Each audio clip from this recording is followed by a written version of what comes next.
Hello, twisted humans. Do you find yourself wanting to know more about the latest murder, conspiracy, cult, or haunting? Then this is the podcast for you. I'm Alicia. And I'm Sierra, and this is Twisted and Uncorked.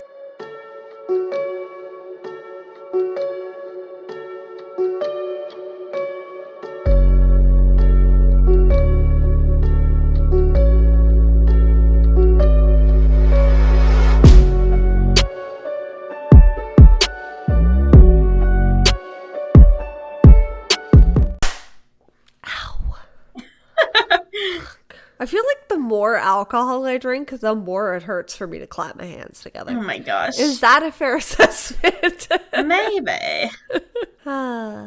Welcome to the podcast called Twisted and Uncorked, where Alicia is a big baby that does not know how to clap her hands together.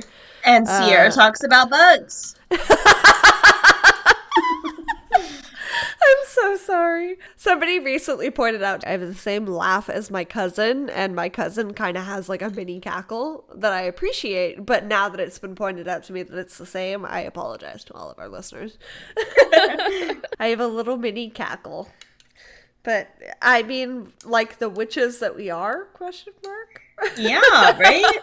So, welcome to episode 18, part 2 for Israel Keys. Sierra has taken the lead on this one, and I got a full glass of sangria. I don't know about our listeners.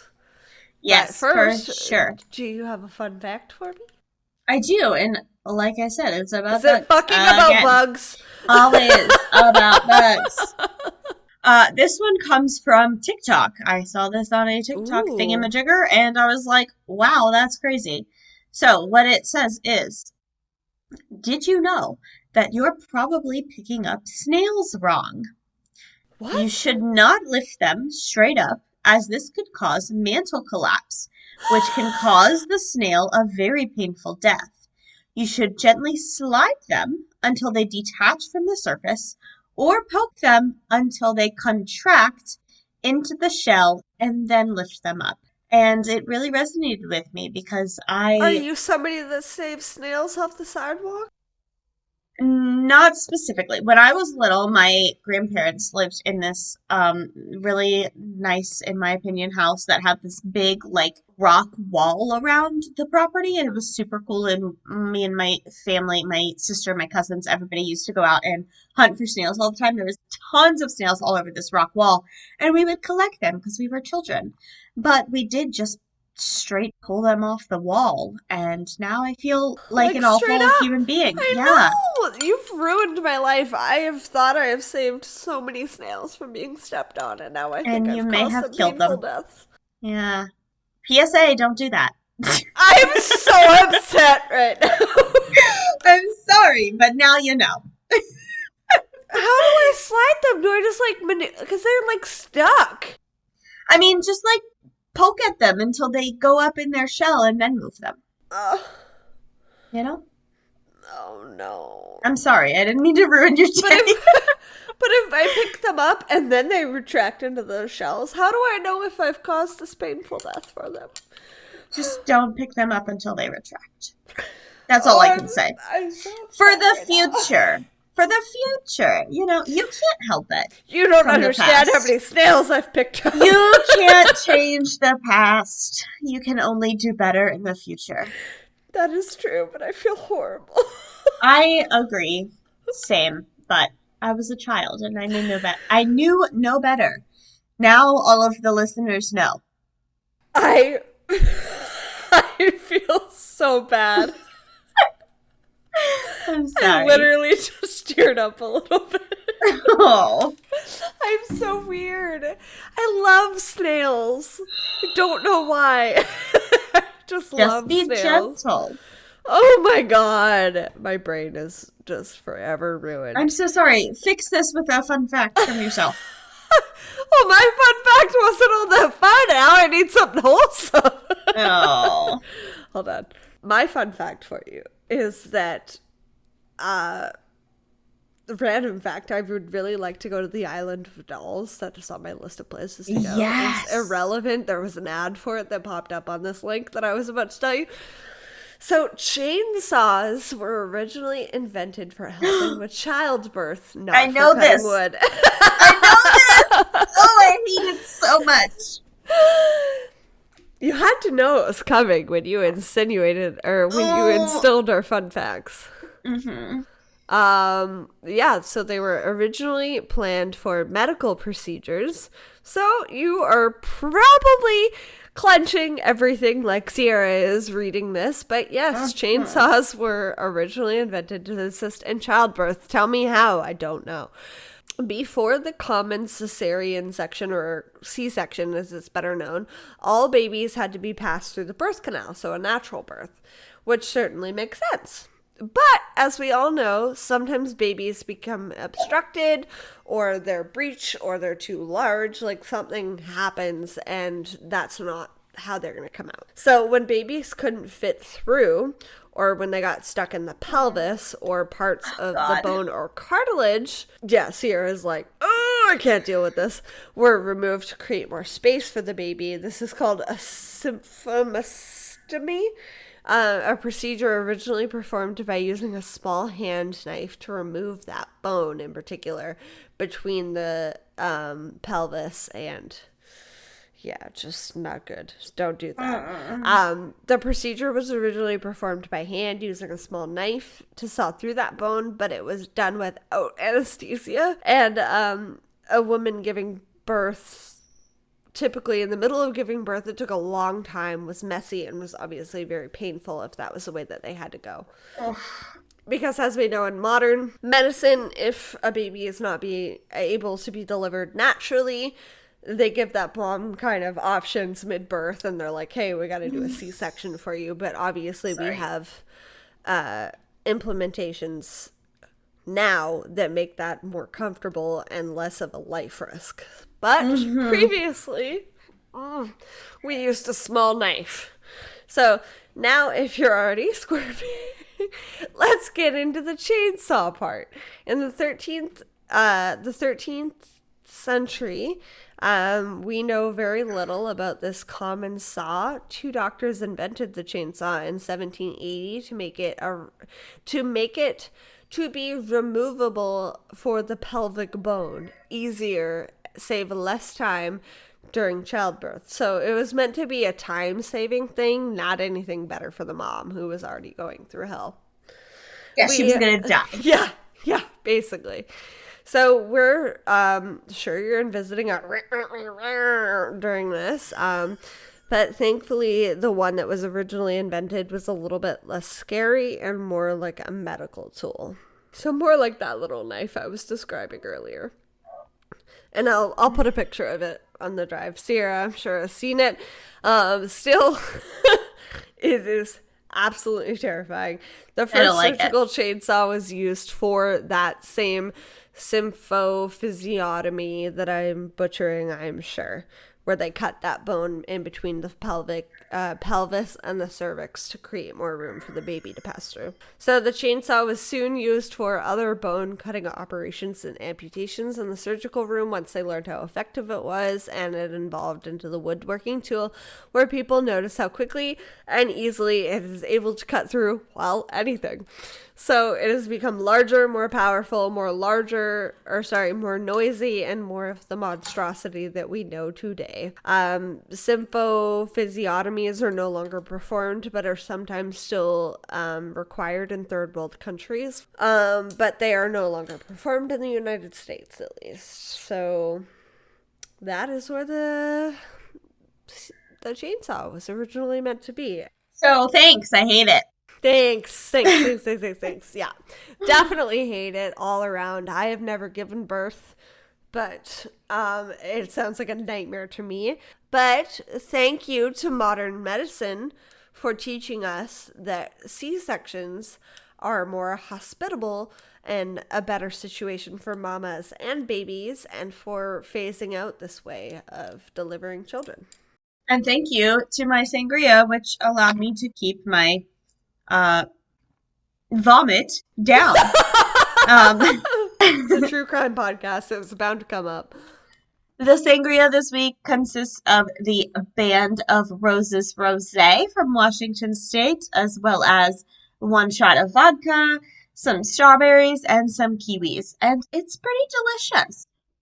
I think it's funny too that the strawberries float and the kiwis sink. Yes, same. Mine is like very much like Sierra's got a much classier glass than I do. On this Looks side, they're beautiful. kind of mixed, but it's Yeah, because I keep mixing them with my straw. with our bone straws. Our bone straws. Surfside Sips also Yes. sponsor us. Come on.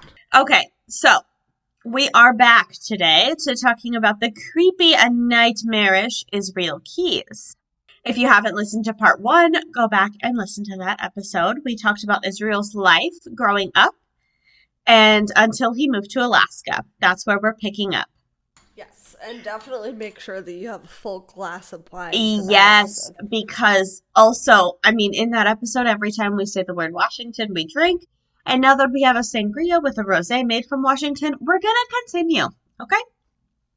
So, again, we're going to be discussing some of his travels, referring to them in kilometers. No, what did you call kilometers? Kilometers? If you need to know the difference, 1 mile is about 1.5 kilometers. The distance isn't super important though, because as we stated in part one, Israel Keys often used the victims' cars, so we actually have no idea how far he traveled. But what we do know that he traveled make no sense. Right. None of that ever makes sense. While living in Alaska, Israel traveled a lot. For the first couple months, actually, he didn't even live in the house with his girlfriend, Kimberly. He spent those months just traveling back and forth from Alaska, visiting multiple cities in California, Washington, and even Mexico. From April to May of 2007, he rented a vehicle from Oakland, California, and put 2,323 kilometers on it, crossing into Tijuana, Mexico at least 3 times. That is so long. Like, Yes. what? He also rented a hotel during that time in both Kettleman City, California for 1 night and Napa, California for 2 nights. He also rented a kayak in Healdsburg, California, and went to a reservation in Santa Rosa, California. From California, he flew to Seattle, Washington, on May 3rd and stayed at a hotel for 1 night, then rented another vehicle, which was driven 178 kilometers. Okay, the next day, he took a flight back home to Alaska. He never mentioned to investigators why he was visiting those areas or what he was doing, or if he committed any crimes. The writer of the book American Predator, Maureen Callahan, who studied Keys, said that he had some sort of plastic surgery and even a gastric band surgery. This probably would have happened in Mexico, and Maureen thinks that doing these things could have been a way for Israel to become a better murderer. The I don't think he gastric needed tips on how to become a better murderer. Oh no, he was like living it. The gastric band could have made him less hungry so that he could dedicate more time to traveling without getting caught when he was killing. So he didn't have to like stop and get food because he was not hungry. And then the plastic surgery could have been to replace or change his fingerprints. It's also possible that he had laser hair removal surgery so that he wouldn't leave any body hair on a victim or crime scene. Oh my god, that. Ugh. Yeah, Israel was not an idiot. He I feel like I actually, need to light myself on fire. Mhm. He actually studied Ted Bundy and the profilers that eventually found Bundy, and Israel tried to learn from Bundy's mistakes. I knew that, and that makes him that much more terrifying. Yes. And makes him the next logical serial killer for Twisted and Uncorked together. To cover, Yes. because we covered Ted Bundy first. To Yes. cover, yes, you know what I mean.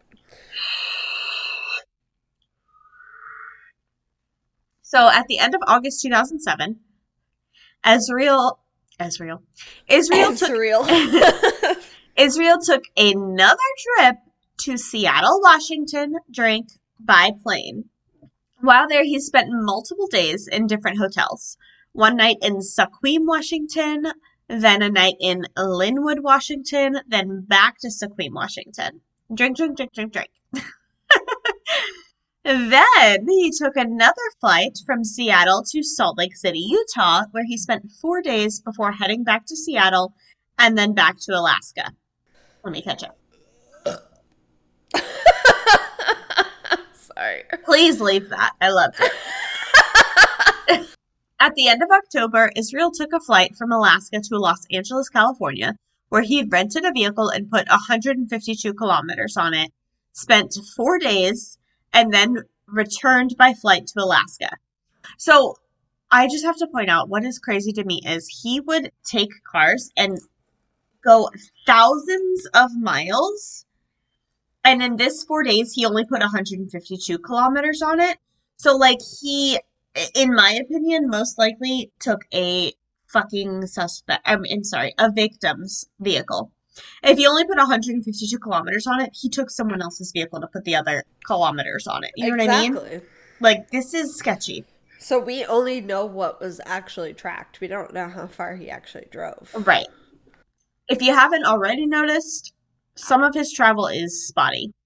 The FBI doesn't have all of the records, just the ones that they could find and the ones that Israel admitted to. From here, it starts to get even a little more spotty. So in December of 2007, he rented a vehicle in Seattle, Washington, but we're not sure how he got there.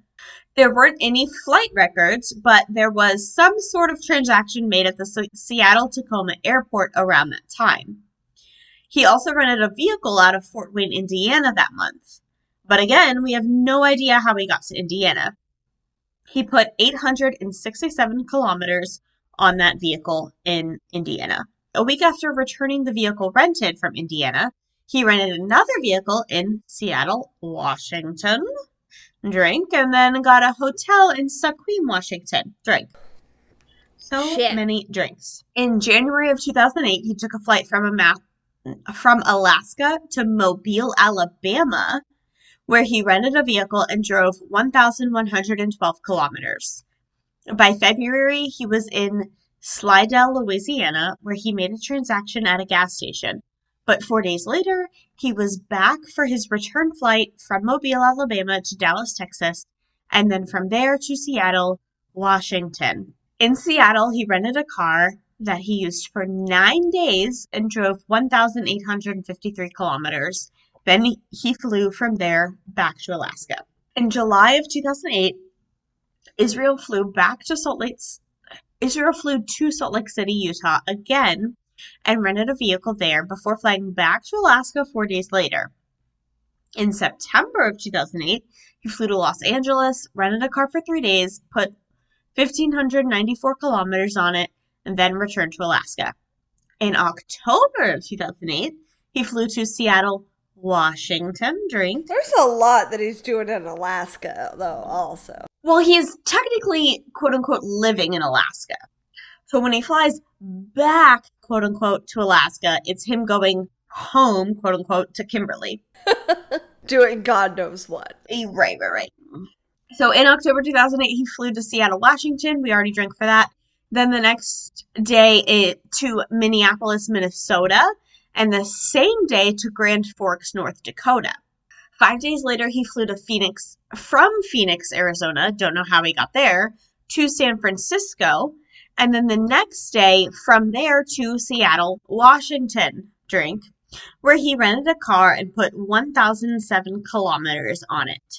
He had that car for 5 days, and during that time, he rented a hotel in Sequim, Washington, flew from Seattle to Boston, Massachusetts, then returned the car and flew back from Seattle to Alaska. Don't know how he got from Boston back to Seattle. That flight isn't marked as round trip, so he could have driven through multiple cities during that short span of time. Which is, like, so scary to think about. Like, there's no record of what he was doing during that time. Like, ugh. Mm-hmm. The next month, in December of 2008, he took a round-trip flight to Hawaii for 2 days and a round-trip flight to Cancun, Mexico for 13 days. Again, like we stated in the last episode, like he only basically considered white Americans as victims. So, like, what the fuck was he doing in Mexico for 13 For days? 13 days? I Yeah. don't want to know.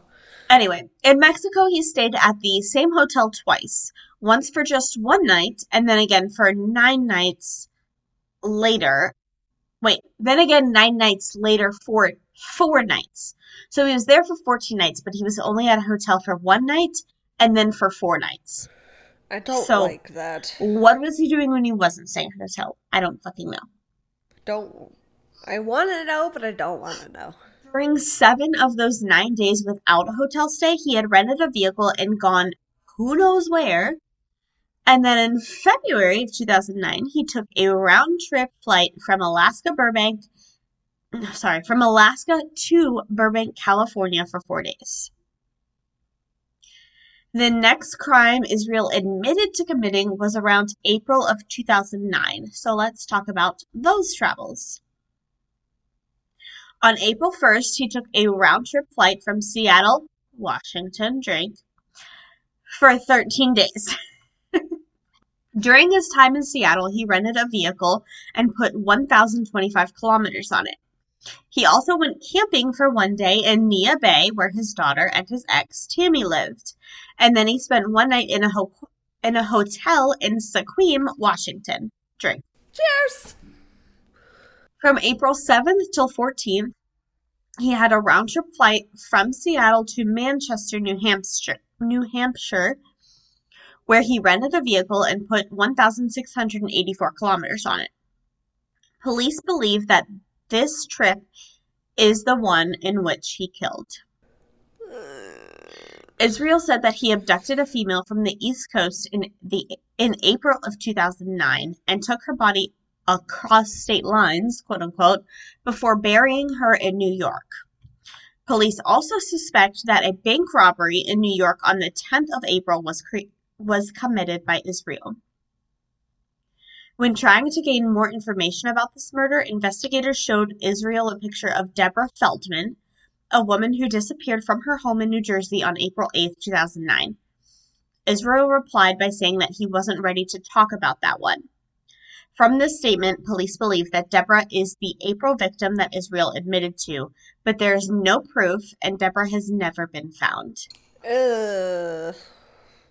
Israel stayed at a hotel in New Hampshire on the 9th and at a hotel in Vermont on the 10th. So I'm not exactly sure why police think that he was more south than all three of these states to find a victim, but it's Israel Keys and he's done weirder things. So Yeah. we don't fucking know. No way to know. Presumably, back in Alaska, Israel didn't travel on record again until June of 2009. And even then, he seemed to be staying in Alaska. He got an extended stay hotel in Anchorage and then another hotel reservation in Anchorage in September. And in October, he took a flight from Anchorage to Kenai, Alaska, so still staying around his home. In December of 2009, he went on a cruise. He flew to Orlando to get on a ship and traveled with the ship to San Juan, St. Croix, St. Kitts, Panama, and St. John, and then he flew back home to Alaska. In July of 2010, he took a flight to Seattle, Washington, where he rented Stay a out car. of Washington! Where he rented a car for 2 days and put 632 kilometers on it. Then flew from Seattle to Sacramento, where he rented another vehicle for 3 days and put 373 kilometers on it. Whenever it's less than 1,000, I feel like he fucking took a victim's car, but we'll never know. It's funny that you say that because I was thinking the same thing. Mm-hmm. Then he stayed at a hotel in Auburn, California, and flew home the next day from Sacramento to Anchorage. A week later, he flew from Alaska to Denver, Colorado, then reserved a hotel for 4 days in Las Vegas. During this Las Vegas hotel booking, he had 2 transactions for airlines, but police don't know where he was going either time. One of the flights was probably from Vegas to somewhere, then the second one from that somewhere back to Vegas, but no one knows where he went during this time. And did he just rent the hotel for an alibi? Like, why did he have this hotel in Vegas when he was making Not using transactions at it, hotels, technically. at, Yeah. at airlines? Yeah. Yeah. When this hotel reservation was finally up, he flew back to Alaska from the Las Vegas airline. Sex workers? I don't know. He's super fucking like, Elusive. Like, we have no yes, idea. Yeah. yes. But it's like, because he had used sex workers previously, so that's the only thing that makes sense is like, hey, use it for the time that I paid for, kind of thing. Yeah.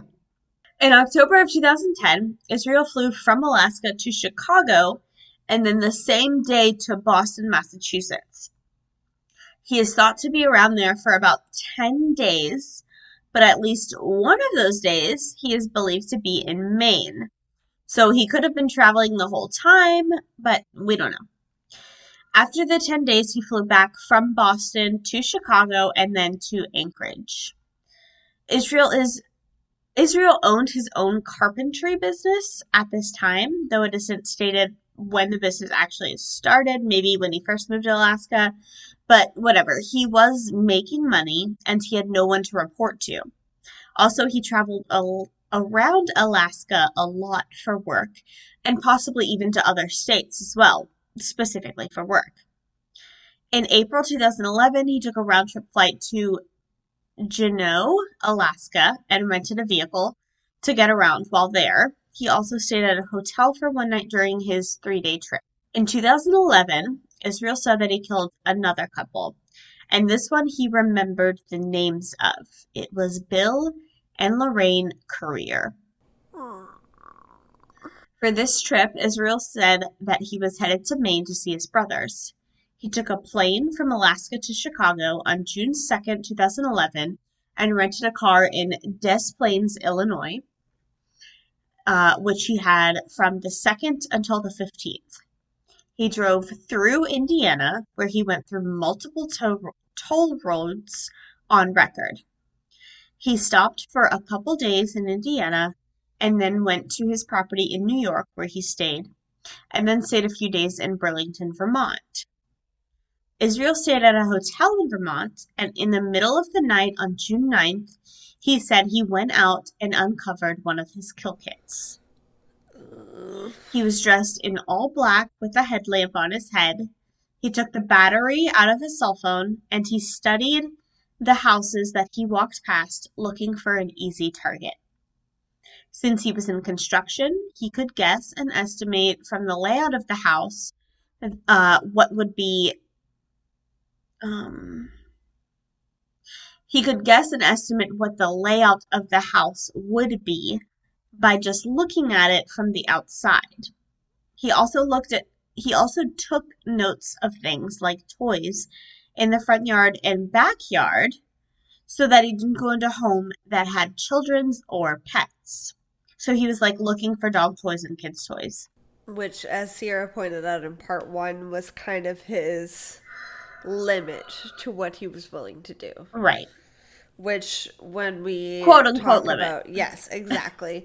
Which, with some of the investigative evidence that I went into, we're not sure if that was true based on the ages of said victims or whatnot. So definitely go listen to that. Yes.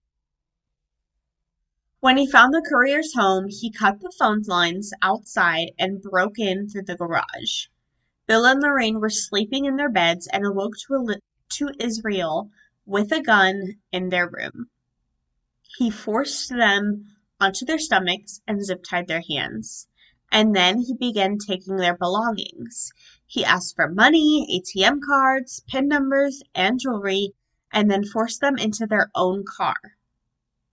Bill was buckled into the back seat, and Lorraine was buckled into the front seat.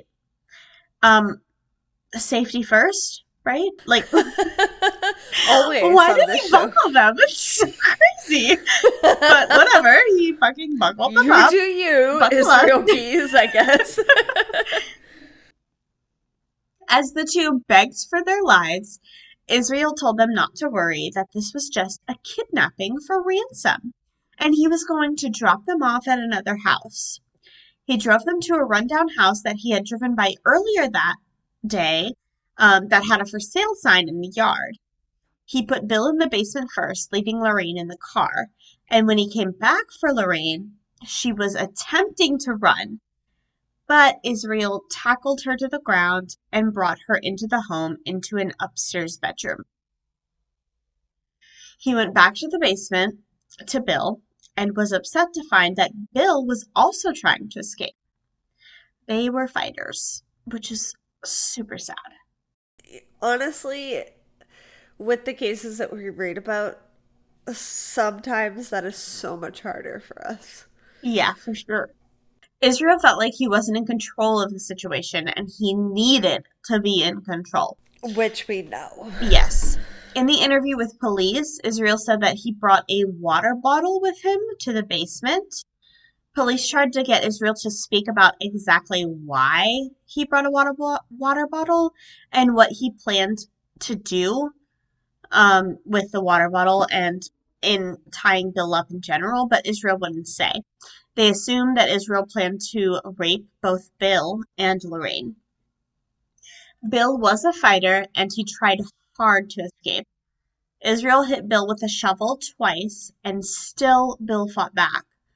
Then Israel shot Bill in the arm, then the head, then the neck, then the chest, and finally Bill fell to the ground and died. No. He went back up to Lorraine, Israel, and cut off her clothes. He also boiled some water on a propane stove that he had brought, but he wouldn't explain to police what the boiled water was used for. Obviously, I Oh. assume it was some sort of torture. Israel said he raped Lorraine twice and then brought her down to see her dead husband lying in his own blood. Then Israel stood behind Lorraine and strangled her to death so that the last thing she saw was the horrifying sight of her dead husband. Oh my god. He. Oh. He's a fucking psychopath.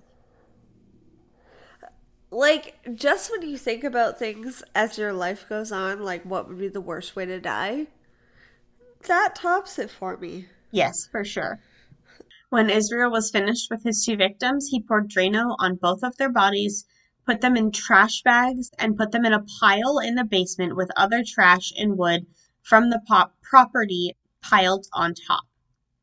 Because Bill and Lorraine fought so hard, Israel left the place messier than he quote unquote usually did in the past, but he assumed that since the house was for sale and run down, that the buyer would just do a teardown or a prescribed burn on the property, so he didn't worry about it. He drove Bill and Lorraine's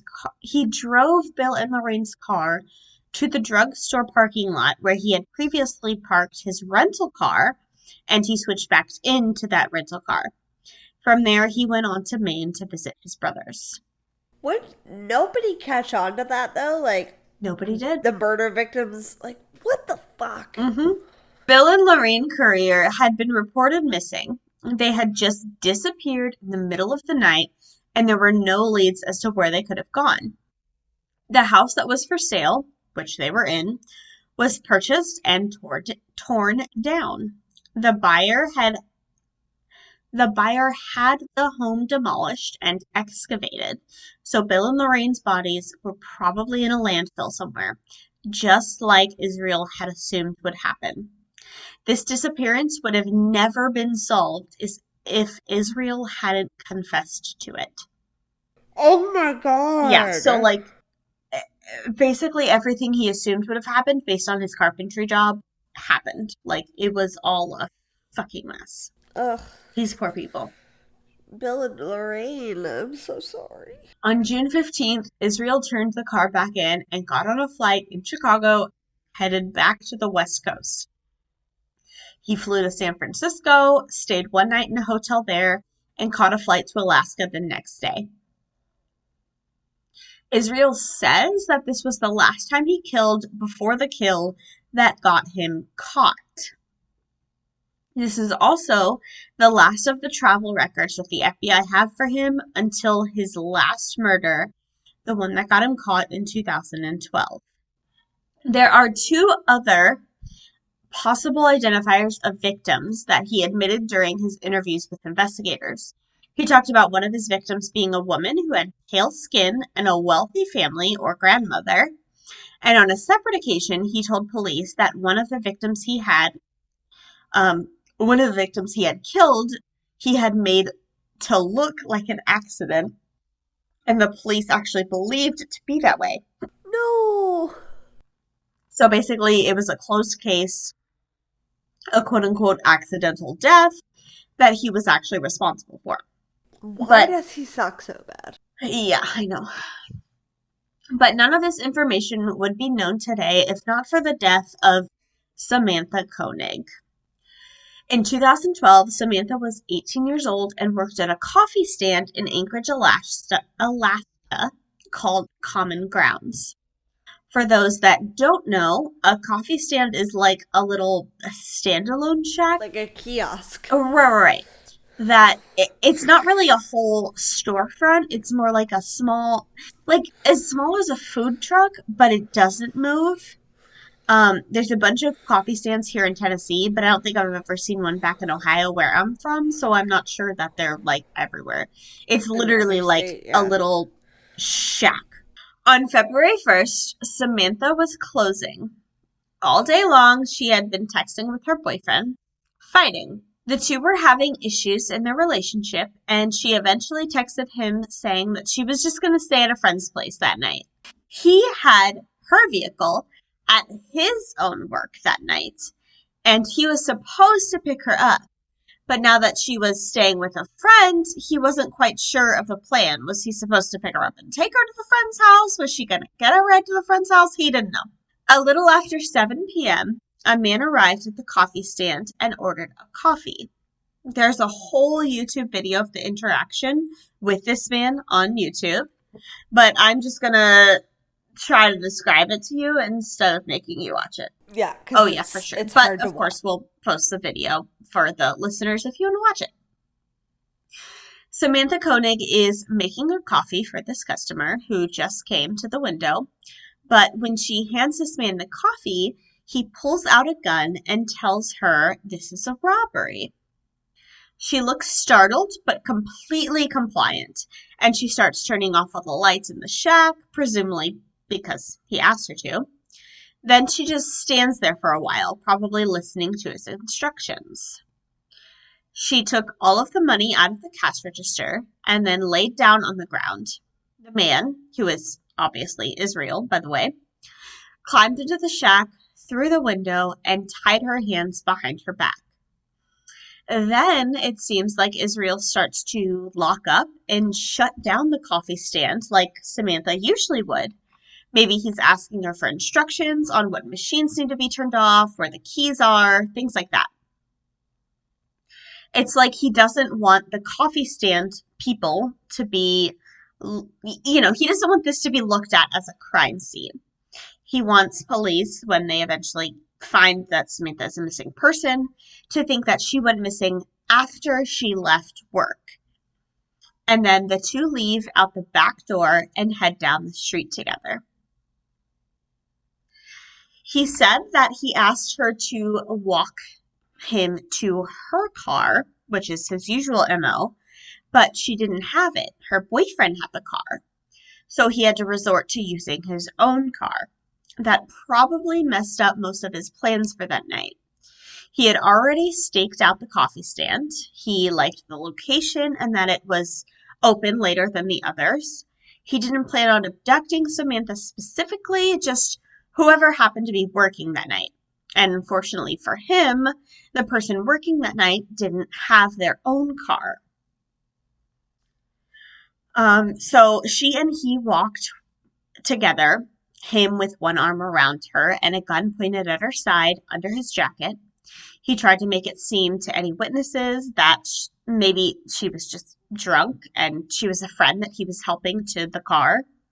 He put Samantha into his truck, which was already which already had the license plate taken off, and he drove away with her.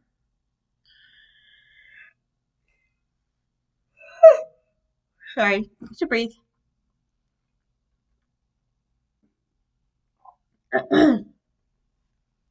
He drove around in circles, really, so that she wouldn't know where she was, up and down random streets that weren't really the way to his house.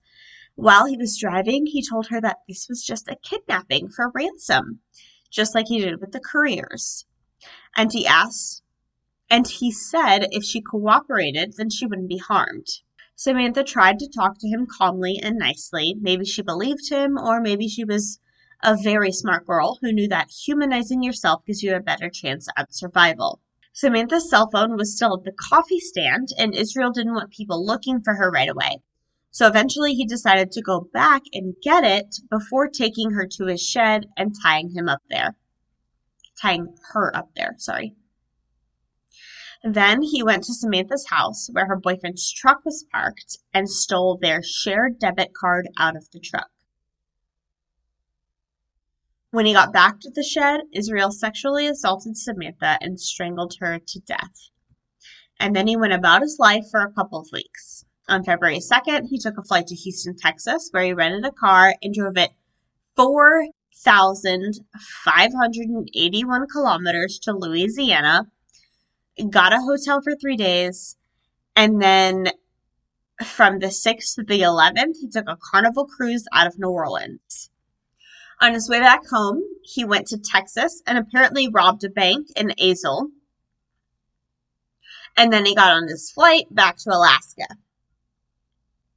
He was back in Anchorage on February 17th and decided to take that ransom thing that he normally sent to his victims seriously. Samantha had been sitting in his shed for 2 weeks, but it's Anchorage, Alaska, so it was cold enough for her body to still be fresh. He tied up her body, sewed her eyelids open, held a newspaper from February 13th, 4 days earlier, up to her and took a Polaroid photo. He probably used the newspaper from February 13th because he had a good alibi for that day, having been traveling from his cruise in New Orleans to his flight in Texas. Then Israel made a copy of the Polaroid and typed on the back that he needs $3,000. And just to warn our listeners, if you choose to Google this image, it's bad. It's really bad. The photo was posted in a park with a bunch of other flyers, and Israel texted Samantha's boyfriend with instructions on how to find it. Once her boyfriend found it, police were working closely with him and Samantha's father, who were both previously suspects in her disappearance, to find the person who had her. Israel, though, had already disposed of Samantha's body, now in pieces, in a frozen lake through just a small hole in the ice. Samantha's father, who was able to raise that $3,000 and put it into her bank account, the account that Israel had the ATM card for, and Israel, who began withdrawing the money while the police tracked his moves, he first tested the card to see the balance in Alaska on March 1st, 2012. And then again, on the 6th, he took a flight to Las Vegas. He used her card at an ATM the next day in Wilcox, Arizona, and on the 8th in Lordsburg, New Mexico. Then again in Shepherd, Texas. So he was just like traveling around, taking her money out. 2 days later, he used Samantha's card at an ATM in Humble, Texas for the last time. Based on the footage at the banks and on the ATMs where Israel was stopping, police determined that Israel was driving a white Ford Focus, one of the most common cars and colors of that car in America at the time. Awesome. Yes. But a bolo was put out for the car, which was what the police described as probably a rental, driven by a male kidnapping suspect in Alaska who was now thought to be in Texas. Officer Brian Henry in Texas took it upon himself to case out the local hotels in the area. He was just patrolling to see if he could find anything suspicious when he came across a white Ford Focus rental in a parking lot. A superior of his met him in that hotel parking lot and went inside the hotel to find out whose vehicle it was. He then saw a man exit a room and walk out to that Ford Focus. Then his superior told him to get back on the highway and find a reason to pull that car over. He had a gut feeling that this was it. Officer Brian Henry followed Israel's car for a while, not really knowing if this was their guy and waiting for him to do anything wrong. But he followed all of the laws. Finally, the Ford Focus hit 57 miles per hour in a 55-mile-per-hour zone. Literally only 2 miles over the speed limit, which normally you'd never get stopped for. But it was reason enough to turn on his lights. He had to get him on something, right? Something. Israel pulled off to the side of the road calmly. The officer asked the man he pulled over where he was from. And when Israel answered Alaska, Officer Henry had the same gut feeling that his superior had earlier.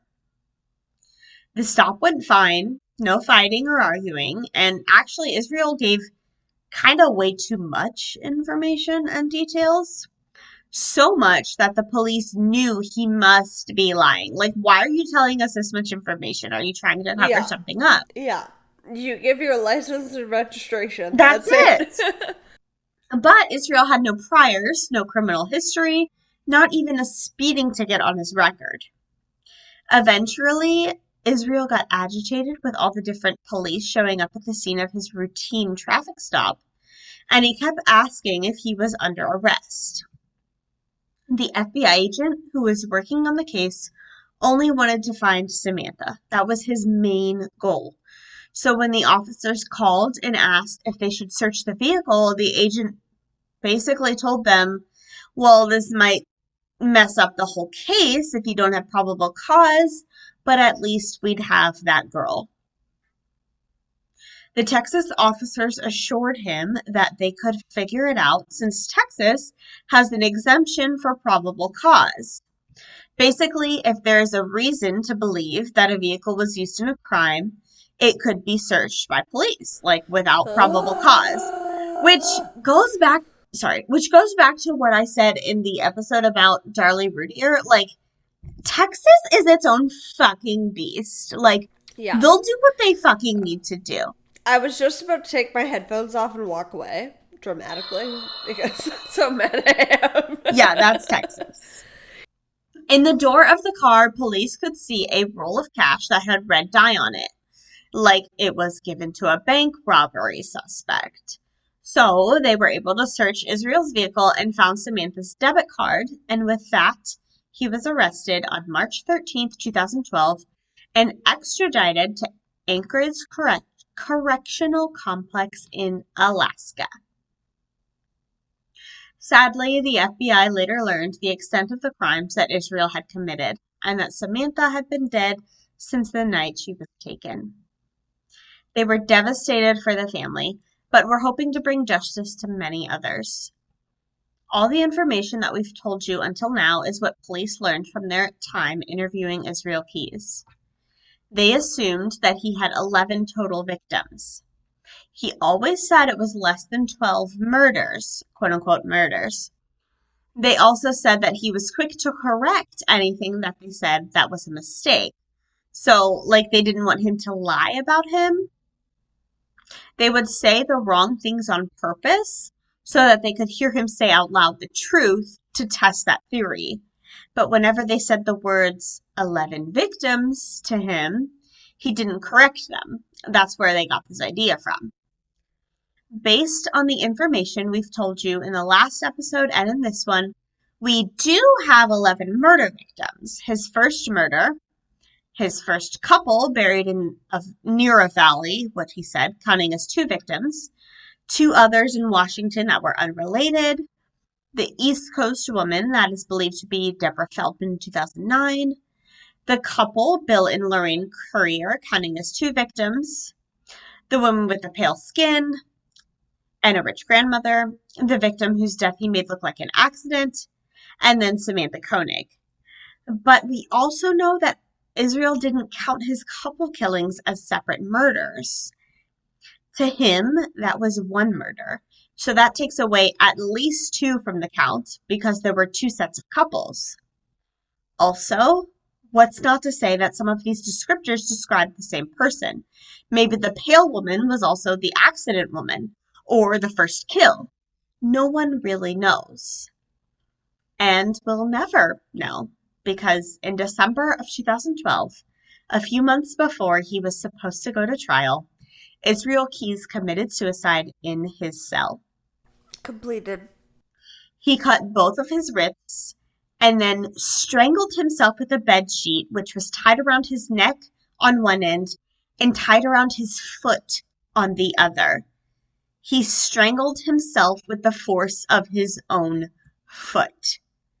What the fuck? Which is like something that I've always been told is impossible. Like, I've always been told your body will not let you die. He fucking, like, let used. his body let him Yes! die. Yeah. Yes! He used the weight of his own body. Oh my God. He left a suicide note under his body, but the police said it didn't give any clues to any more murders. It was just ranting about his thoughts about life and America and some strange phrases that seemed to be his way of hoping to become famous. Fuck him. Although he also said things about not wanting to have a public trial because he didn't want his daughter to learn of the horrible things that his father had done. Yes. She's gonna know that. Oh yeah, she's anyway. gonna fucking know because we're gonna tell her. I'm sorry. I am sorry. Who's my dad, Tammy? Mom? This fucking monster. The full suicide note has never been released, so we don't actually know what is said, except for what the police have told us. He also left behind 12 pieces of paper with drawings in his own blood. 11 of them had skulls drawn on them with upside-down crosses on the forehead. One of those skulls having the words, quote, "We are one," written on the bottom. And the 12th paper had a goat head with an upside-down an upside-down cross on the forehead, a star outlining the goat, and a circle outlining the star. That's like a very satanic. Yes, so ritualistic satanic kind of style drawing. Investigators say that the 11 skulls must depict his 11 victims, but they won't say much else.